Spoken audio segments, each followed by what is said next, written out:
Bonsoir tout le monde, on va parler ce soir encore une fois de plein de sujets. C'est très éclectique, c'est l'idée de moteur et notamment de rivières souterraines enfouies sous les villes. Je suis persuadé que bien des gens l'écoutent, peu importe où ils ou elles habitent, ont des histoires, il y a des anecdotes là-dessus. Je vais vous présenter en guise d'introduction un extrait d'un compte YouTube vraiment fascinant. Animé par, et c'est le nom du conte, là, c'est Renard Frac, donc F-R-A-K.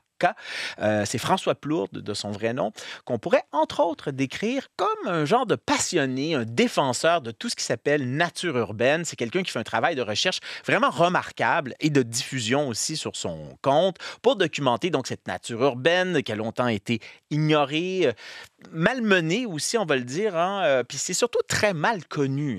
Maintenant que les villes sont bétonnées presque de bord en bord, là, on n'a plus idée qu'avant, c'était de la nature. Et donc, dans l'extrait que vous allez entendre, il décrit une photo aérienne des galeries d'Anjou en 1970. Ça, c'est à l'intersection des autoroutes 25 et 40. Là, pour les gens qui ne sont pas de Montréal, c'est un peu au nord du tunnel Louis-Hippolyte Lafontaine.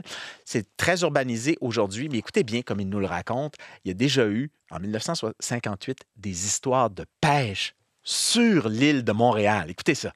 Au premier plan, ce sont les galeries d'Anjou qui ont été inaugurées en 1968. Alors ici, on a l'autoroute 25, l'autoroute 40, la rue Jean-Talon, et remarquez qu'elle ne semble pas vraiment terminée, on dirait qu'elle est en terre, en partie. Et enfin ici, le carrefour L'Angelier. On voit très bien, mais super bien, les grands boisés marécageux. C'était absolument magnifique. Et c'est là, dans ce secteur, que j'ai une belle histoire de pêcheur. Oui, une histoire de pêcheur. Puis l'histoire me vient de Diane Audet.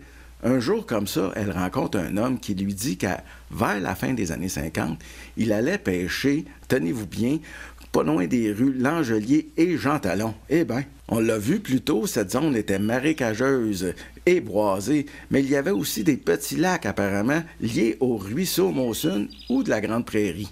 Puis oui, l'homme a mentionné qu'il mangeait les poissons qu'il pêchait. Alors j'ai demandé à un pêcheur émérite, Charles Giguère, ou Charlie de la Gigue, je ne sais pas trop, là, sur Facebook, ce qui pouvait être logique de pêcher à ce moment-là dans un petit lac à Montréal. La liste est longue, mais il aurait pu y avoir du doré jaune, des crapets, une très grande variété de ménées et de la perche chaude. Puis ça, c'est bon, de la perche chaude, wow! Alors voilà, c'est un extrait du conte Renard Frac, compte YouTube vraiment super intéressant. Allez le voir sur ces histoires de pêche sur l'île de Montréal et c'était en 1958. Vous écoutez Moteur de recherche. Bonsoir tout le monde, bienvenue encore une fois dans un très bel épisode qui s'annonce de Moteur de recherche. Vous l'avez vu, c'est du... C'est du mandat, ça, ce soir, de répondre à toutes ces questions.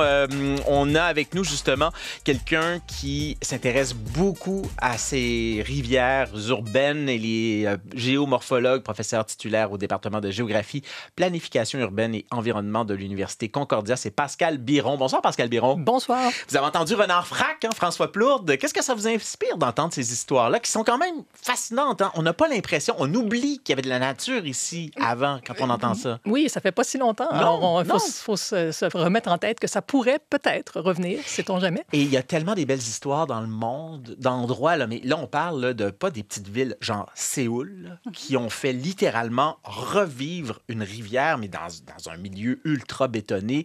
Ça donne espoir qu'on pourrait peut-être réaliser ça, mais ça peut être extrêmement difficile. Il y avait de la nature, il y avait des forêts, il y avait des lacs. On l'a vu tout à l'heure avec la vidéo de Renard Frac, là, dont il nous parlait. Écoute, on va en aller, il y a des parties de pêche dans les années 50 à côté des galeries d'Anjou. Là. Je veux dire, il y avait beaucoup de choses. Elles sont où ces rivières-là maintenant?